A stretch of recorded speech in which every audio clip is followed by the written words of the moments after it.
Querido irmão, querida irmã, para esta quarta-feira da 20ª semana do tempo comum, nesse dia 17 de agosto, dentro da Semana Nacional da Família, temos como proposta de reflexão o texto de Mateus, capítulo 20, de 1 a 16.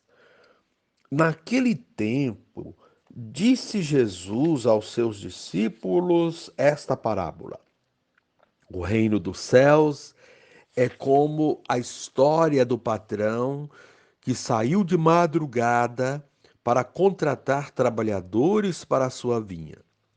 Combinou com os trabalhadores uma moeda de prata por dia e os mandou para a vinha.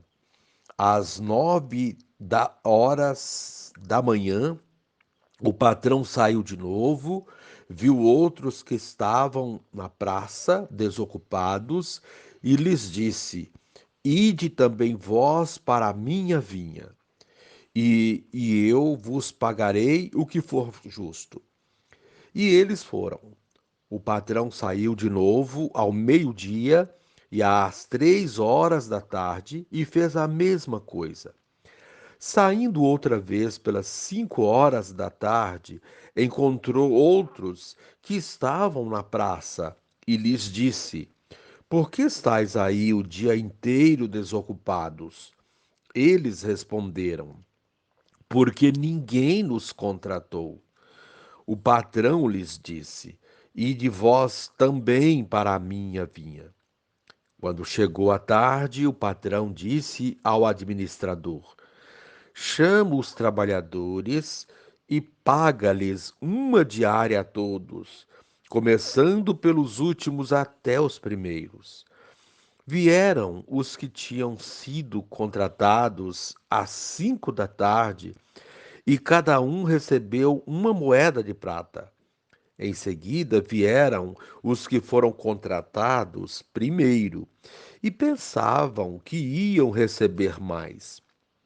Porém, cada um deles também recebeu uma moeda de prata.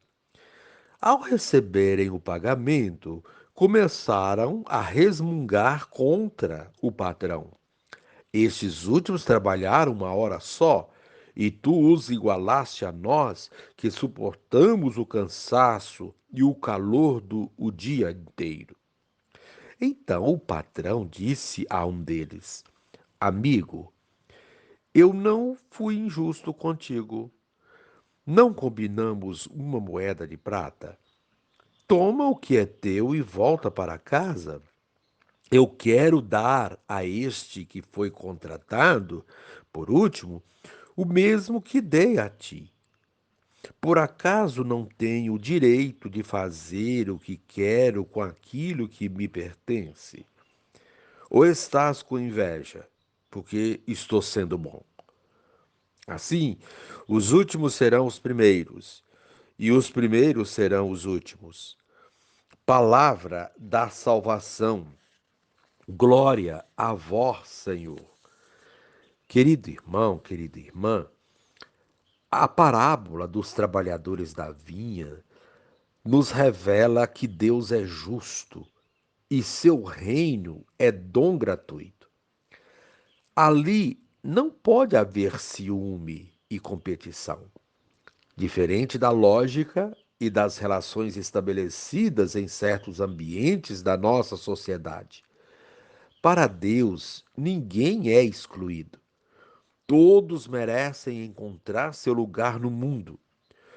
O discurso da meritocracia não cabe aqui. Os tratados como últimos e até sem oportunidade alguma na dinâmica do reino ocupam o mesmo patamar dos que já estão há mais tempo no caminho. O pensamento do Papa Francisco pode iluminar a reflexão, entre aspas. Maria Santíssima nos ajude a acolher na nossa vida a lógica do amor, que nos liberta da presunção de merecer a recompensa de Deus e do juízo negativo sobre os outros. Querido irmão, querida irmã, Jesus comparou o reino de Deus com um proprietário que contratou trabalhadores em vários horários do dia e pagou igualmente uma diária a todos. A dinâmica do reino de Deus permeia não somente o ambiente religioso, como também todas as nossas relações no mundo. A parábola de hoje se expressa no ambiente da produção, do emprego. Deus reina numa situação em que se busca remuneração justa e solução do desemprego. E a justiça é que todos tenham oportunidade de trabalhar e de se manter com dignidade. O reino de Deus é, antes de tudo, um dom, uma oferta de Deus a seus filhos. Não é o salário pelo nosso pouco ou muito trabalho. Assim, Deus nos ensina a ser construtores de novas relações no mundo. A proposta desse dia, querido irmão, querida irmã, mostrar interesse pela situação de desemprego de conhecidos. E agora, finalizando, reze assim comigo. Ó Mestre, por meio de parábola, nos ensinas que a salvação não é privilégio de um povo, mas é dom divino, oferecido sem cessar a todos os povos. Acolhe-nos, Senhor, entre teus seguidores. Amém.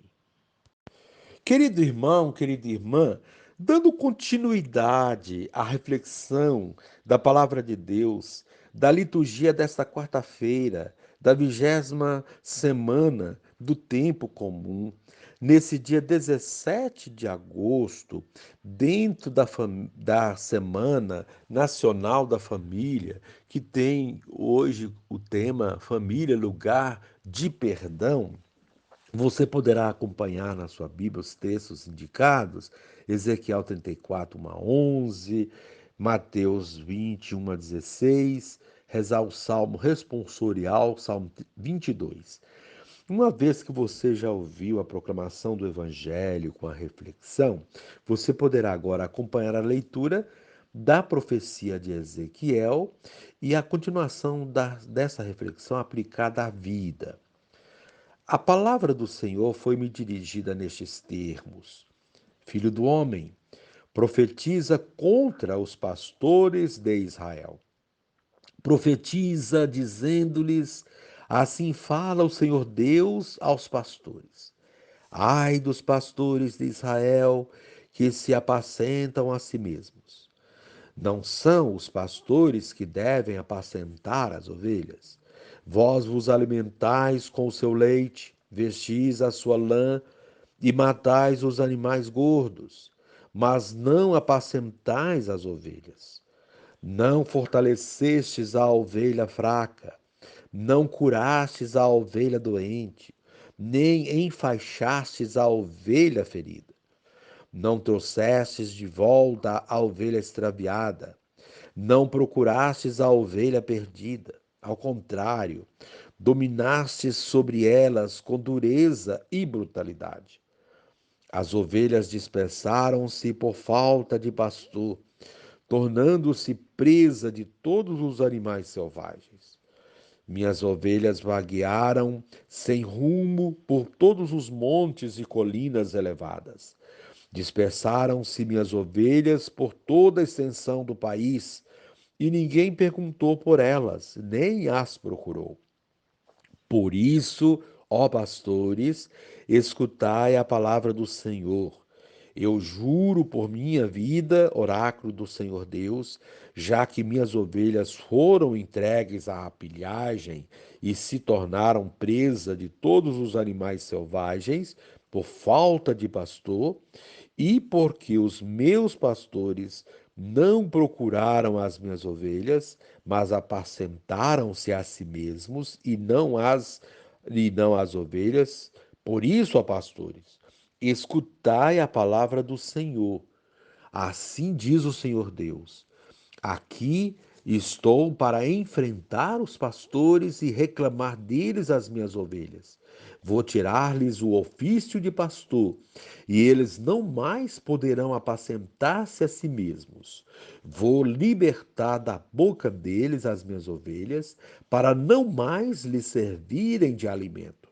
Assim, diz o Senhor Deus: vede, eu mesmo vou procurar minhas ovelhas e tomar conta delas. Palavra do Senhor, graças a Deus. Querido irmão, querida irmã, Deus sempre nos concede uma oportunidade, uma chance, mesmo que seja na última hora de nossa vida. Mas nem sempre sabemos ou queremos aproveitar as oportunidades dadas pela misericórdia de Deus. E levamos uma vida desregrada, de acordo com nossos interesses, desviando-nos dos seus caminhos e das responsabilidades que ele nos confiou. É o que vemos na primeira leitura de hoje. Nessa primeira leitura, o profeta Ezequiel compara os líderes do povo a maus pastores, ou seja, aqueles que estão apenas interessados naquilo que as ovelhas podem oferecer. Leite, lã, carne, mas não estão preocupados com elas.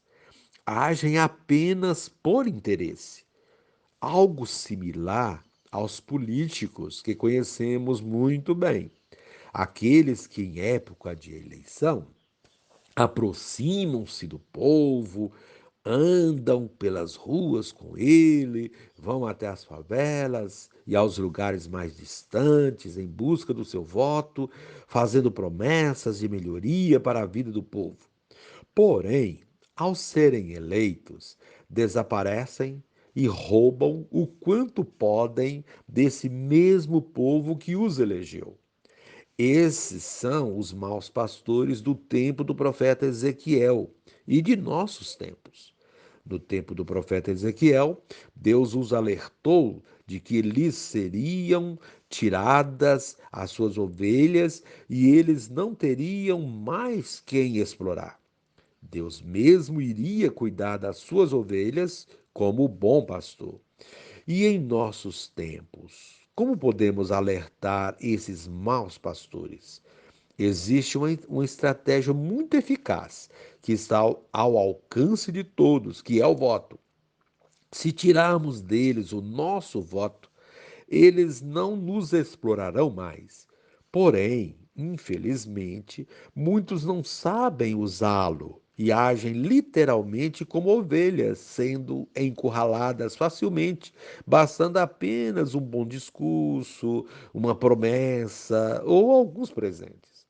É preciso que se conscientize o povo para que esse não seja massa de manobra nas mãos dos falsos pastores ou falsos políticos, pois o resultado dessa falta de consciência política e de omissão nesse campo é a miséria, a fome, o desemprego e suas consequências.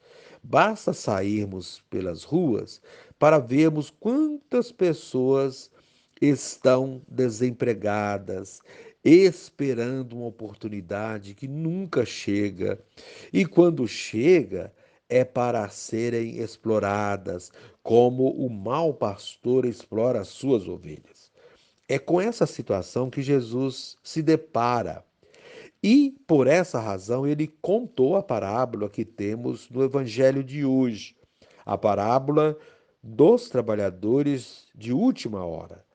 Deus não faz distinção de pessoas e socorre a todos, começando pelos mais necessitados, pela ovelha vítima do mau pastor. Todos foram chamados para trabalhar na vinha do Senhor. Porém, em horários distintos. O Senhor pagou a todos o que haviam combinado, mas os que foram contratados primeiro sentiram-se injustiçados ao verem os últimos recebendo primeiro e em igual valor. Um sentimento tipicamente humano que classifica as pessoas usando outros critérios e não o da justiça e do amor. Todos eram desempregados, todos necessitavam do dinheiro, tanto os que trabalharam o dia todo quanto os que trabalharam apenas as últimas horas do dia. Quem os contratou quis ser bom com todos, pagando justamente a todos, mas foi incompreendido. A justiça, a bondade e a misericórdia de Deus nem sempre são compreendidas. Os que defendem os marginalizados são mal vistos e taxados como defensores de vagabundos e bandidos. Os que assim veem o mundo estão se colocando nos primeiros lugares, porém serão colocados entre os últimos no reino dos céus. Os pequenos, esquecidos ou injustiçados receberão um tratamento igualmente digno diante de Deus e devem começar a recebê-lo aqui. É nosso dever de cristão promover esse tratamento igualitário e justo.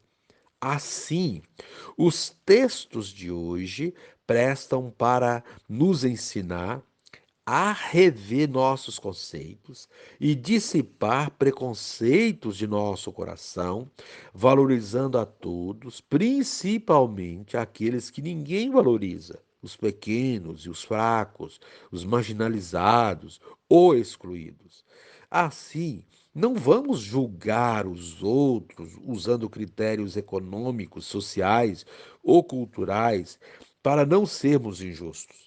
É preciso lutar para que todos tenham oportunidades iguais. E se alguém não está tendo, empenhar-se para que tenha. Assim, os textos de hoje nos ensinam mais um pouco sobre a misericórdia de Deus e o chamado que ele faz a todos. Para que não haja tantos desempregados, tanta miséria, tanta exploração, é preciso começar atacando as causas de tudo isso. Ou seja, é preciso combater os maus pastores, como pede a primeira leitura de hoje. É preciso combater os maus políticos, aqueles que querem se eleger apenas para se beneficiar, mas não estão preocupados com a população, nem com aqueles que os elegeram. Quando conseguirmos combater esses maus pastores e colocarmos em seu lugar verdadeiros pastores, pessoas que têm compromisso com a sociedade, estaremos seguindo as propostas da liturgia da palavra desse dia.